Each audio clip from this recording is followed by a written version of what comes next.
is a buckwheat project, and it's a Davakia buckwheat. And basically, this is a determinate variety of buckwheat. And so the overall project description basically is that this is also, I want to just clarify that this is also done in collaboration with the Northern Plains Sustainable Ag Society's Farm Breeder Club. So this was really done in conjunction with farmers. It's a farmer-led project and the university working together. So this project was really to look at a variety of buckwheat from the Ukraine and compare its characteristics of those available to varieties that are currently grown in North Dakota, and then to eventually make seeds and data available for farmers with this project. So this is a project that had been going on for a few years, which was met with quite a bit of difficulty with the weather and stuff, and kind of hindered a lot of the production. And so that is partially why we went to OCIA to help in some funding and that. I'll cover that a little bit later. So I kind of want to cover the project from the beginning. So again, this is the variety comes from Ukraine, Russian developed variety. So if you can speak Russian, that's the top one, but basically it's Davakia buckwheat. And it's important, I think, and no matter what type of farming or farming systems we're in, variety selection is very important, particularly for organic farmers, as we look for characteristics such as competitiveness and other factors to aid us in our production. With buckwheat, it does pose some, as much as an important crop it is for organic agriculture, it does pose some limitations, as there are very limited varieties. And the variety availability can also be limited to contracts and other factors to access those varieties. And basically all the varieties are indeterminate, meaning they'll keep flowering. Buckwheat is important, I think, for agriculture, particularly for organic farmers, because of the ecosystem services that it does provide, such as weed suppression, nutrient addition through phosphorus, erosion control, and good tilth, making more mellow soils. And I use buckwheat a lot in my cover crop on my research for plow down, as you can see here. And I think an important aspect for buckwheat also, as the beekeepers like, is for the long flowering habits and are good for pollinators, particularly for bee production and honey. So we can see that, you know, buckwheat does play an important role, and it is an important crop in our rotations. So this project basically started in 2013 and again was done by farmers, farmer-led project. And basically we only had like 1.5 pounds of seed. So in 2013, you know, this 1.5 pounds of seed was sown, and we had a good increase. We achieved 55 pounds of clean seed from that. So with the seed, then we were then to increase it further. We seeded about 1 acre out of that, and used other seed for variety increases. And this is us seeding that acre increase. What the seed looks like on the grain drill. And then also variety trials that we conduct that year to compare that performance. And here you see a shot of that buckwheat. And if you look at that, now this is a randomized trial, so their strips don't go straight through. You'll see, you know, the differences, and you can almost pick out the Davakia in throughout the trial in the multiple replications. As you can see, it flowers earlier and a very great abundance of flowering, which can be a positive for what we're looking at in particular environments. So what data we gathered, again, this was from our 2014 evaluation after we had enough seed, and this is a 3-site average.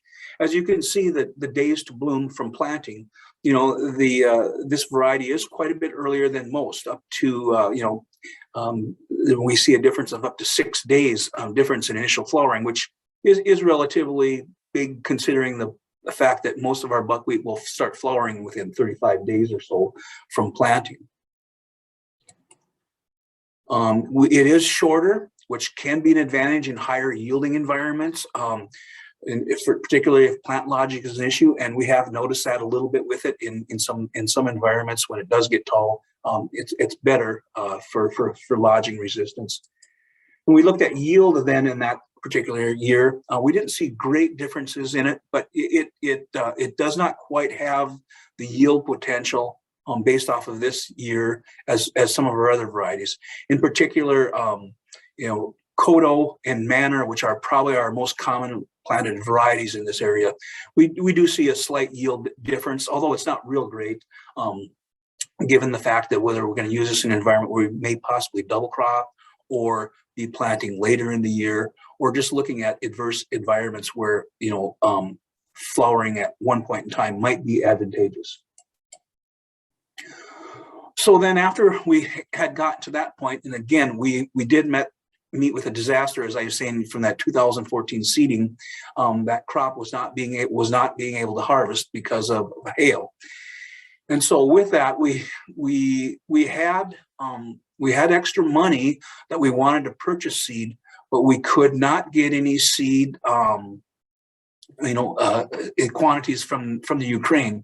And I'm kind of thinking today it would be harder yet. But basically, it was closed down, so we couldn't get any seed. So we didn't know what to do. We had about a few pounds of seed left. And so in 2019, we decided that finally we need to try to bring this project forward. So we seeded those 3 pounds.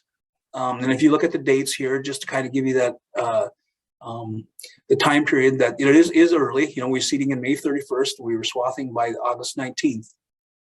We were able to harvest. We were successful that year. We harvested about 100 pounds of seed, or equivalent to about 1,179 pounds per acre. With that seed, we went to OCIA, the mini grant, and asked for money to continue evaluating this and pay for a seed increase in a farmer's field.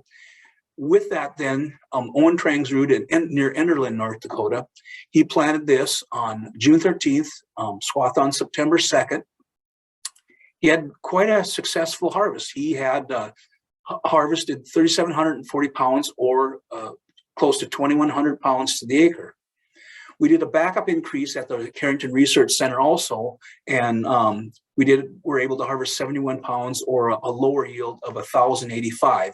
And in the video that you do have, that is the increase there. One of the reasons why we did see a lower production on that year is that we did have some fairly heavy deer damage, and they really seemed to like that particular planting that year. So that's where we were now. So we're back in the ball game, and we're able to have some seed for the production. So here you can see from that trial that I was talking about, you can see what the stages of the other varieties are in comparison to the Dakota buckwheat, which is swath there. And here we have Manor, which is a common public line that is still being grown. Probably many of you farmers probably have that same line. And again, compared to Dakota, as I mentioned, the farmers in our area, the majority of them are planting Manor or Dakota for their production. And again, some other common varieties that are planted that come out of the north in Canada, Horizon and Springfield. So this is the data that we generated from that buckwheat planting. And again, that was certified organic land. And as we see again, that was a high yielding year that year, when we had an average of 2,000 pounds in that particular variety trial. And as we noticed, the Dakota still did not yield to the potential that the other varieties did. And again, the Springfield and Horizon and Dakota all have very high yield into over 2,000 pounds to the acre. Again, now if we look at the plant height, you can again see the lower plant height that this particular variety has, along with those early flowering dates. Again, an advantage of this is the fast determinate nature is the fact that in an adverse environment under extreme heat or drought, that possibly could have a yield advantage. But again, when we get into higher yielding environments with plant lodging, we can see that it does grow shorter and does not lodge, which can be an advantage as we look at that. So overall, we can see that it does have some good performance, or has some performance that continues needs to be looked at across a wider range of environments. We've only looked at it in the North Dakota environment. So with that, we have seed now, and we're really wondering where to go. So within the organization, Northern Plains Sustainable Ag, one of the things that they're looking at is to try to do some quality evaluation to see if it has any desirable end use with it, and to see if it has any interest. And the club continues to want to work with this variety, and we'll be doing some more expansion work this year with that. So I think overall it was definitely a worthwhile project to look at, just to see what the potential of this variety is and where it may have for different farms and farming systems across the region. So the overall, again, vision and mission of the Farm Breeding Club is to enable farmers to develop seeds for their farms and farming systems, and in this case, organic farms and farming systems.